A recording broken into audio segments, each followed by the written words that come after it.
from wrestling and film stars to an ancient discovery and all of the world record holders in between. Here is part 2 of the top 10 real-life giants that actually existed. Starting off in our number 10 spot, we have Martin Van Buren Bates. Last time we spoke about Anna Haining Bates, and today we are talking about her husband, Martin. These two were an insanely tall couple. In fact, Martin was known as the Kentucky Giant. Records show that his height really jumped up around the age of 6 or 7, and by the time he was 12 years old, he stood over 6 feet tall and weighed over 200 pounds. In the end, he certainly was not done growing, as he grew to be 7'9" and he weighed 475 pounds. After Anna passed away in 1888, Martin did remarry, and his life is said to have been relatively peaceful until his passing in 1919. He passed away from nephritis. After his passing, he was buried beside Anna and their son. Martin is said to still hold the title of tallest person to ever live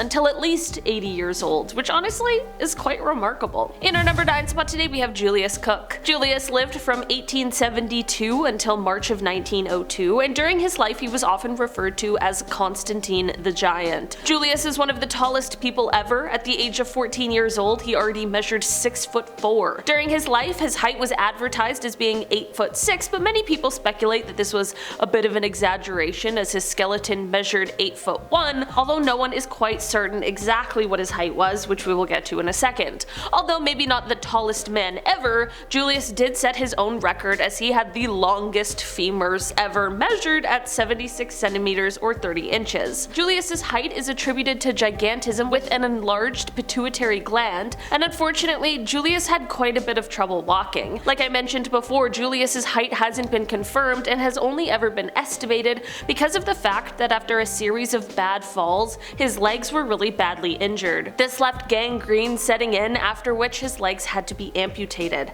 This is why unfortunately his exact height is difficult to know for sure. Julius's skeleton is preserved at the Museum of Natural History in Mons, Belgium. In our number 8 spot today, we have the Ancient Giant. Back in 1991, researchers were excavating a necropolis in Fidenæ, which in ancient times would have been a territory that was indirectly managed by Rome. During this excavation, experts came across a tomb that was abnormally long, and after examination they too learned that the bones were also unusual. This discovery would later go on to become the first complete ancient skeleton of a person with gigantism. Measured to be 6'8", this person would have been a giant in the 3rd century AD in Rome, where the average man stood about 5.5 feet tall. The team was able to confirm this gigantism diagnosis when they found the skull, although they were pretty certain beforehand due to the size difference seen in this set of bones compared to the average bones for the time period. Although this discovery is an incredible one, we still know very little about what life would have been like for a giant in ancient Rome. In our number 7 spot today, we have Sandy Allen. For this one, firstly, I have to shout out a most amazing top 10 viewer who goes by the YouTube screen name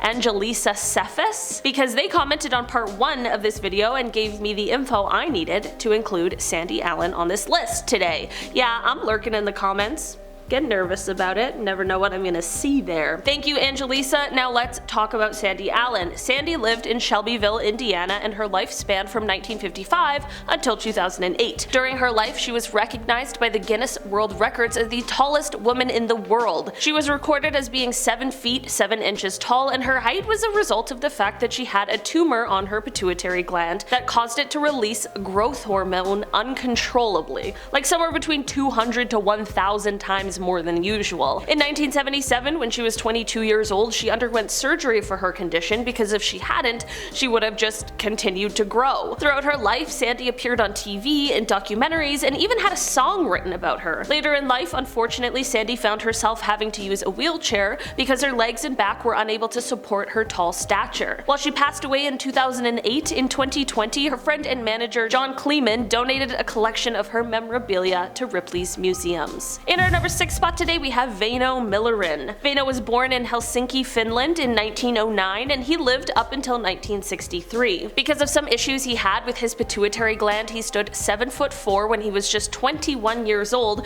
but this was not the end of his growth spurt. Oh no, he experienced another in his late 30s, which is when he grew to be 8'4". During his life, he not only traveled Europe as a wrestler, but he also served time in the Finnish army. This is where he began to be considered the tallest soldier forever. After his time wrestling and serving the country, in 1946 he moved to where he could run a chicken farm, which is where he spent the rest of his life. Just a year before his death, as he was being measured at the doctor, his hand span was measured to be 290 millimeters or 11.4 inches, which is thought to be one of the largest known. In our number 5 spot today, we've got Don Koehler. Don is a man who was born in the United States in 1925, and he lived until 1981. Don is another one of the few people who can be added to the list of humans who were able to reach over 8 feet tall, as it is recorded that Don grew to be 8'2". Don and his twin sister were born to parents who were slightly above average height. His mother was 5'10" and his father was 6'2", but Don was the only one in the family at the time who reached these record-holding heights. Don's twin sister grew to be 5'9", which means that there was a distance of 2 feet and 5 inches between the two,